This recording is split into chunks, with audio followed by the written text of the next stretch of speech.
right, so this is 5, 5, 5, 6. These are our root theorems. So we have 3 theorems that we're going to talk about and how to apply them. And then we're going to solve our polynomials by graphing. So what we've done so far is factoring. We're going to do some graphs in a minute. So we have our root theorems and solving by graphing.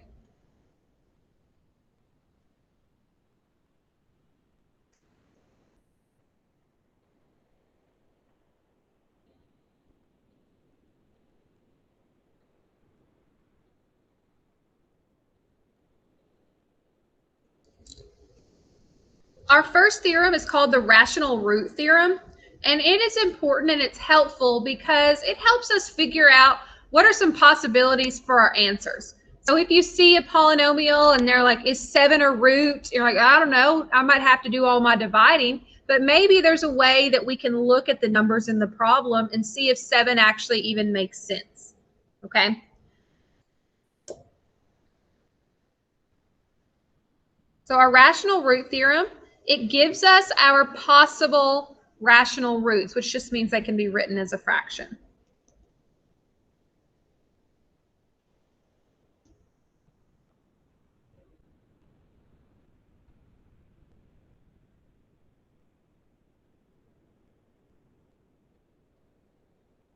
So the way that we come to this theorem is knowing that when we've got our numbers in factored form, the numbers at the end are going to multiply to be our last term. The numbers in the beginning will multiply to be our first term. So we know that if our problem ended in a 5, that our numbers that in our factored form have to multiply together to get 5. If our polynomial ended in a 20, our numbers at the end have to multiply together to get 20. So our possible roots are going to be factors of our last term, and also we'll incorporate the first term as well because it sets it up in factored form. Okay, so all of our possible roots are written in this form. Gives possible roots. So possible rational roots are of the form, they're all written like this, plus or minus P over Q, where P stands for a factor of the constant, which is the last number, and Q stands for a factor of the leading coefficient, which is our first number.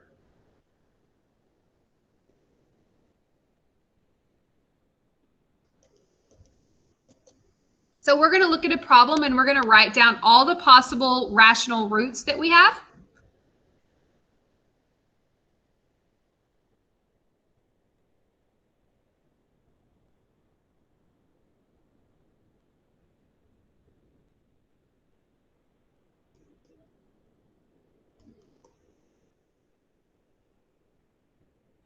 So if you saw that problem and someone said, what are your possible rational roots? What could be one of the roots? What could be in one of the factors? We know that our numbers at the end have to multiply to 6, right? Our numbers at the end in our factors have to multiply to 6 because that's the last number. So that's going to be important for us.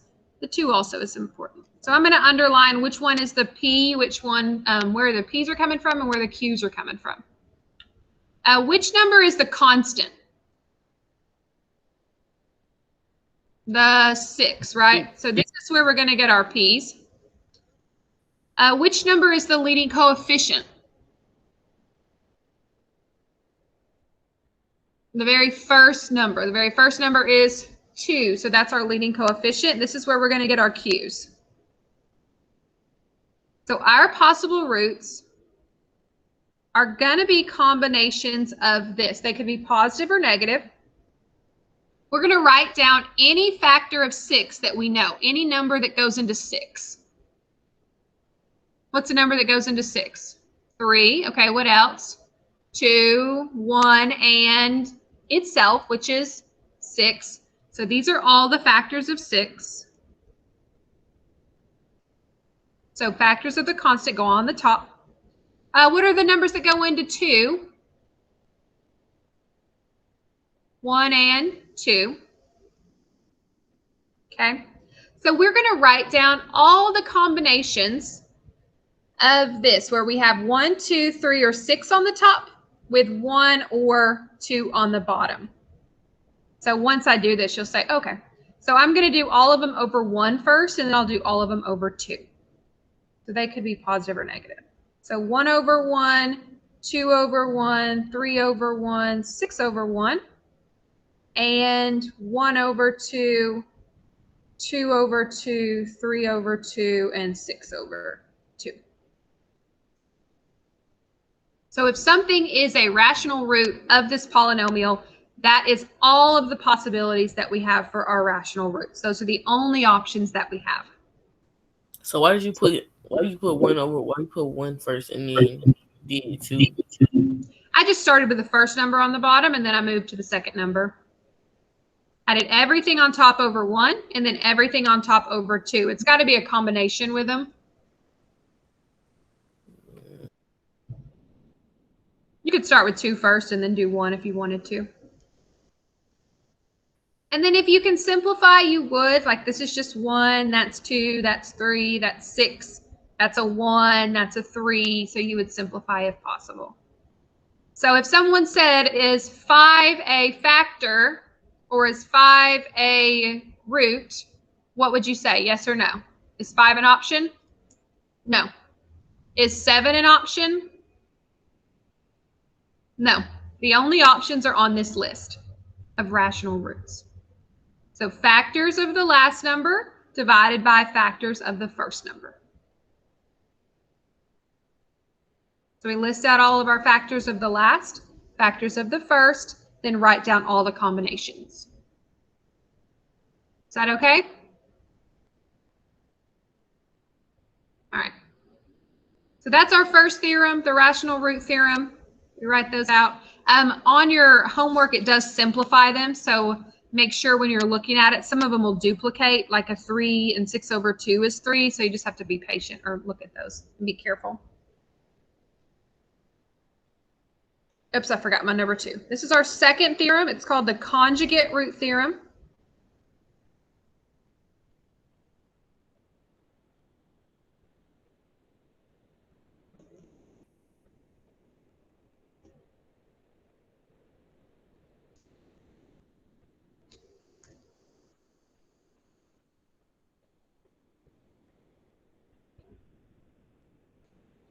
And this theorem we've been using, you just didn't realize that we've been using it.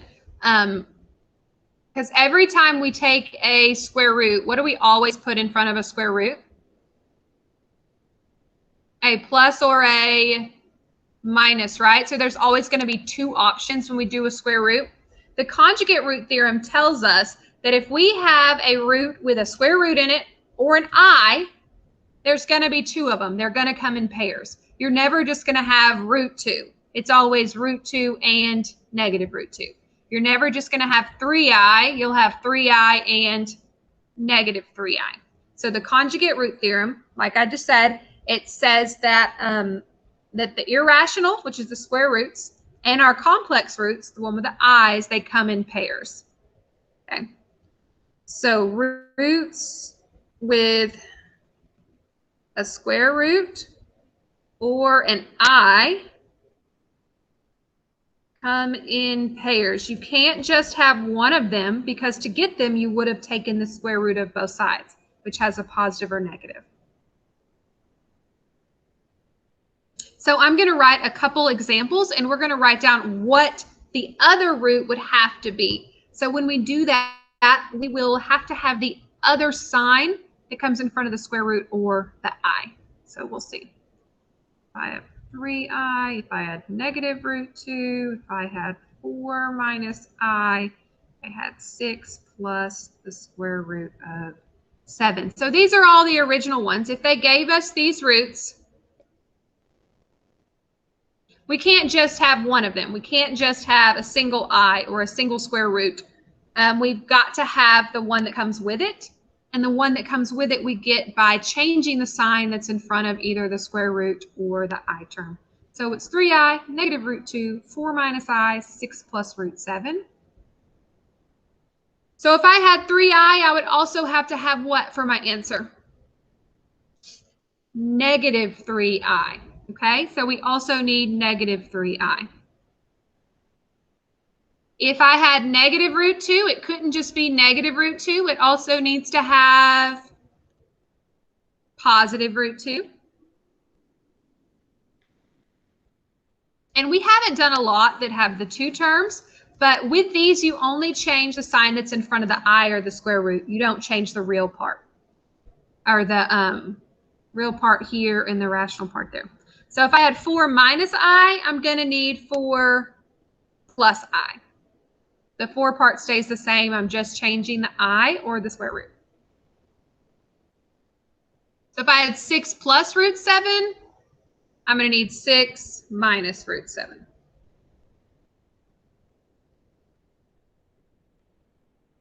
So you can't just have a single I or a single square root as one of your roots. You've got to have both of them. They come in pairs. You can't have one without the other. So some of your homework questions ask you, they say, here's some roots, find the rest of them. So you're going to find the ones that they didn't write down.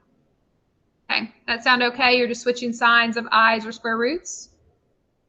And we had to have that because of the square root that we took on both sides to get those answers. All right, that is our conjugate root theorem. And we can also, occasionally they'll also ask you to write a polynomial given the roots. So I'm going to show you how to do that just to make sure that we're all okay with that. So let's say they told us our roots are x equals 2 and x equals 4i, and they want us to write the polynomial.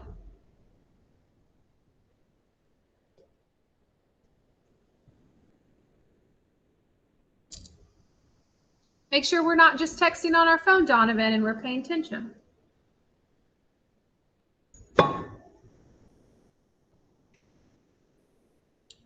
So if they told me the roots were 2 and 4i, do I have all of the roots?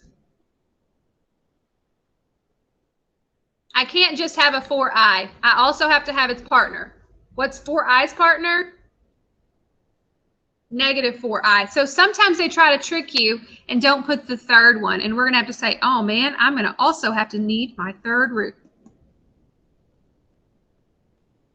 So they want me to write a polynomial with this. Okay. So these are my roots. How many sets of parentheses do I need? If I have 3 roots, I'm going to need 3 sets of parentheses. So the first one, the x minus 2. The next one will be x minus 4i. And the last would be x plus 4i.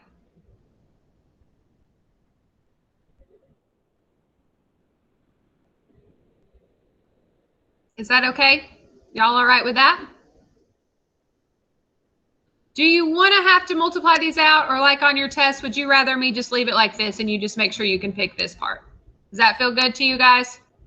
Instead of having to FOIL with the i's? Okay, so there are some on your homework that do multiply it out. If when you're writing those down on your paper, you might get it wrong in CUDA, but if you're writing it on your paper, I need to see this part, okay? So as long as you write that part out, you're good. Does that sound all right for those? Okay. Y'all's eyes were like, I do not want to FOIL and then distribute and then add together. Thank you very much. All right, so that is our conjugate root theorem. I's and square roots have partner friends. They're linked together. We cannot separate them. That's theorem 2. Theorem 3. This one is the fundamental theorem of algebra.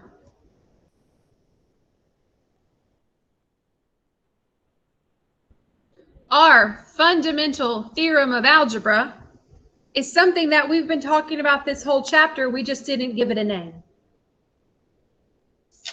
And the fundamental theorem states that if you're trying to find your roots, the number of roots matches the degree of the polynomial.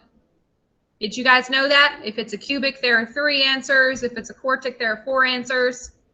Y'all come to kind of realize that over the course of this. That is our fundament. I just wrote fundamental Fundamental. Sorry, I missed that part.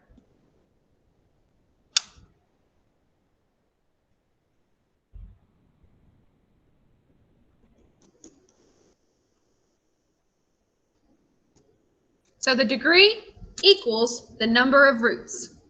So the degree equals the number of roots. So if I had a 5th degree polynomial, how many roots are there? 5. If I had a 4th degree, there are 4. So just in case you need an example on your paper, if I had y equals x to the 7th plus 2x to the 5th plus, who cares what's next, 16? The number of roots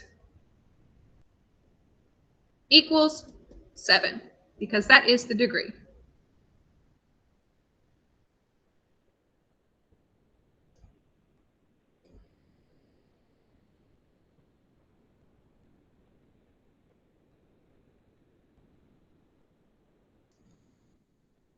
So just to recap of what we've done so far, next thing we're going to do is find roots in the calculator, or find our zeros in the calculator.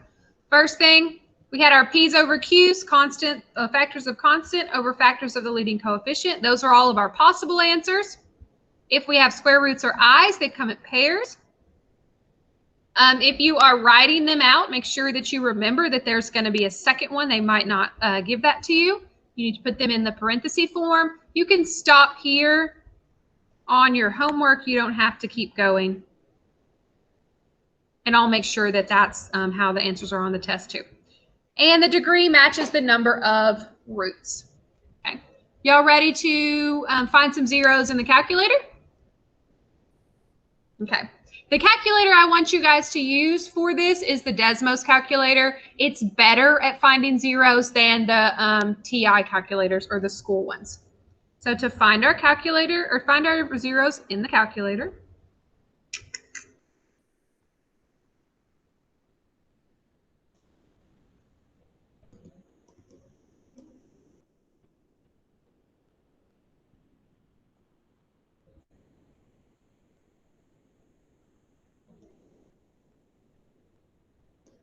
so we type in the equation.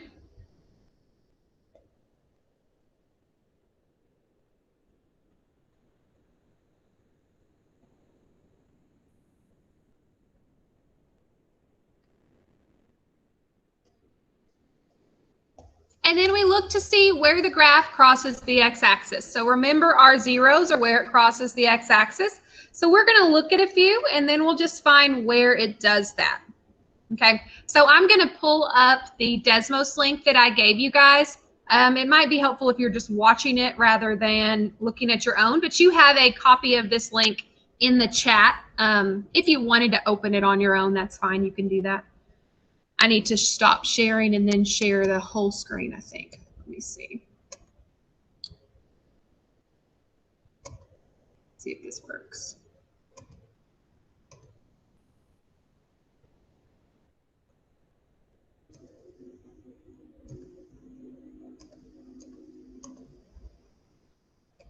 Can you guys see the Desmos graph? Is that what's being shared? Okay.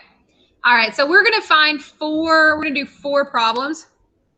You don't have to write these down if you don't want to. You can just watch. So the first one that we're going to do, I typed in x cubed minus 5x squared plus 2x plus 8. That's not a good problem to do grouping on. It's not going to work out. It doesn't have a variable in all the terms. This isn't a factoring problem that we can do. So since it's not a factoring problem that we can do, we're going to put it in the calculator, our Desmos calculator. And then if you click on the actual graph, it gives you these points. And when you hover over them, it tells you where it crosses the x-axis. And those are your 3 zeros. We needed 3 because it's cubic. So I'm just going to click on it till the points come up. I'm going to hover. And what's my first one? -1. Okay. My second one is 2. And the third one is 4. So if I wanted to find the zeros of that polynomial, I graph it. Those are the 3 times it crosses the x-axis, and those are the answers. You like that? That sound okay? Okay, so if your problem says use the calculator, you just type it in, click on the graph, See where it hits the x-axis, right? So we could try the next one. This one is 4x cubed minus 12x squared.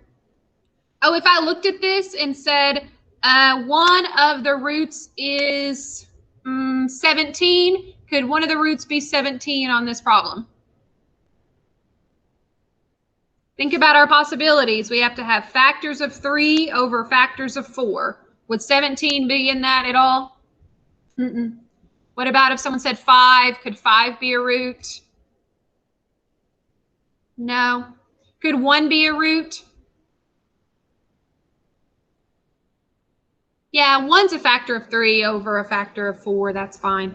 What about 1/7? Is 1/7 a possibility? So you kind of can narrow it down. But I'm going to click on it and let's see what we get. Sometimes you get fractions. That says negative 0.5. We would write that as a fraction. What is 0.5 as a fraction? 1 over 2.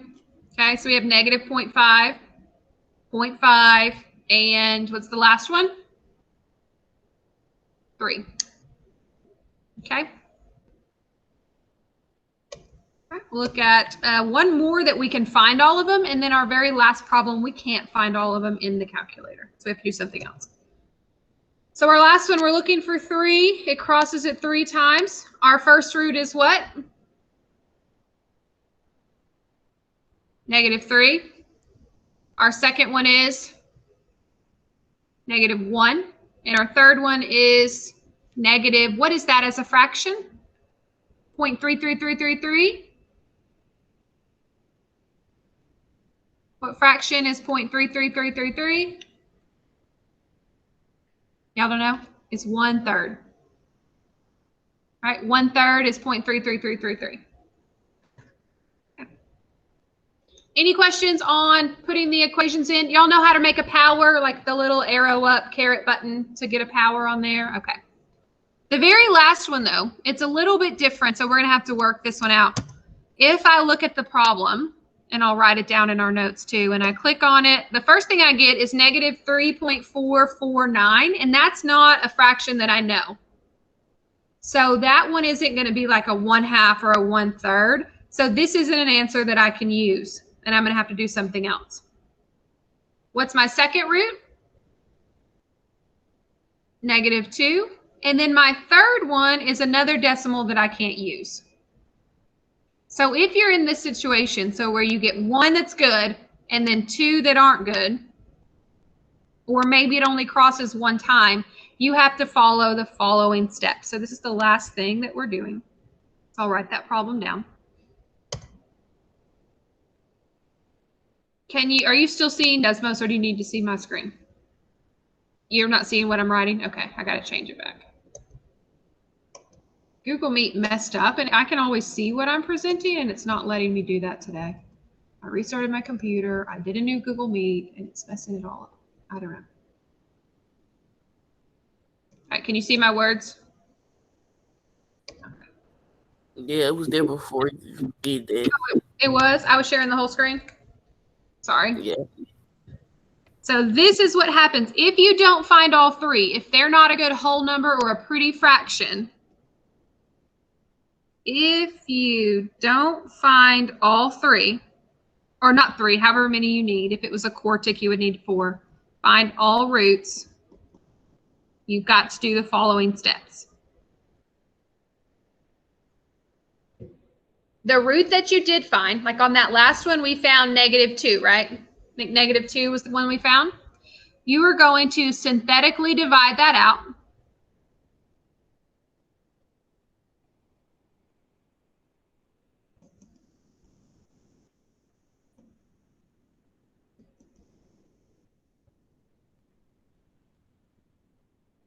And then the quadratic that's left, you know how in the last assignment you would get a quadratic at the bottom and try to factor it?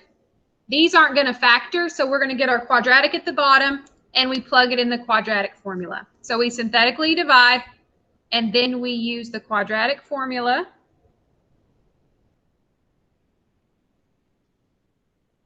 on the quadratic that's left at the bottom.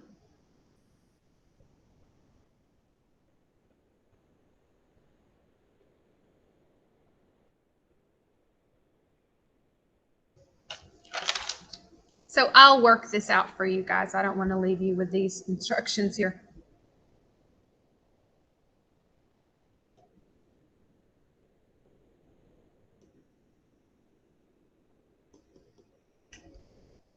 So this was our problem, and we graphed it, and we only had one good root. I'm going to double check and make sure it was a -2 instead of a regular 2. Yep, it's -2. -2 is the only good one that we found.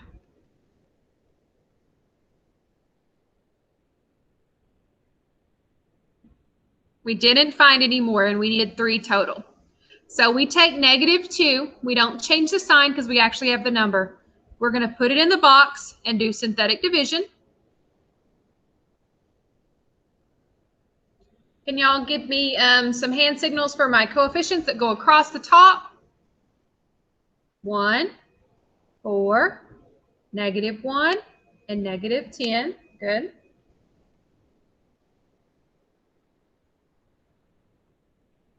Drop our 1, multiply, add, multiply, add, multiply, add.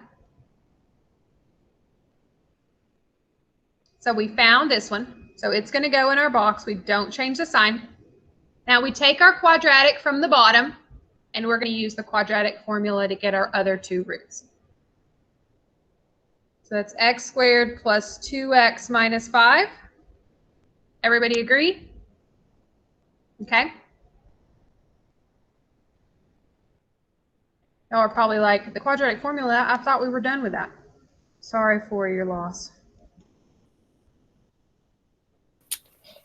Ms. Roselle? Yes, ma'am. Where we get the -2 from? When we looked at the graph, that was the last one that we graphed. It was one of the roots. Oh. Yeah. And as far as the x squared plus 2x minus 5, where you get that from?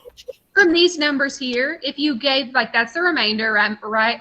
That's your constant, and this is your x and your x squared term. Okay. Mm-hmm.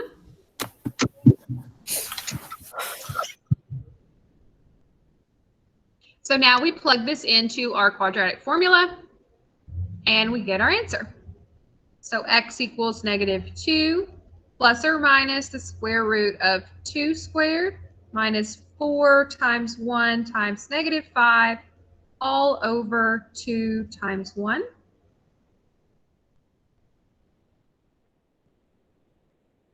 That's -2 plus or minus the square root of 24 over 2. This one can actually be simplified further, but for us, we're going to leave it here. We haven't gone through the simplifying of the square roots yet. So we find the number, the first one we can find, the only one that's our whole number or nice fraction, do synthetic division, and then do the quadratic formula. In those problems on your homework where you have to do this, it says, here's a hint on the problem. Find the first root, then do synthetic division, then do the quadratic formula. So it tells you the steps that you need to do. Those are the last problems on your assignment. Okay. So remember, questions with asterisks, with our little stars, are ones you need to write down. When you get to the ones that ask you to write the polynomials, if you just put it in factored form, I'll take that, and you can just guess what you want on CUDA for your answer. That's fine, as long as I see those written out on your paper. Okay.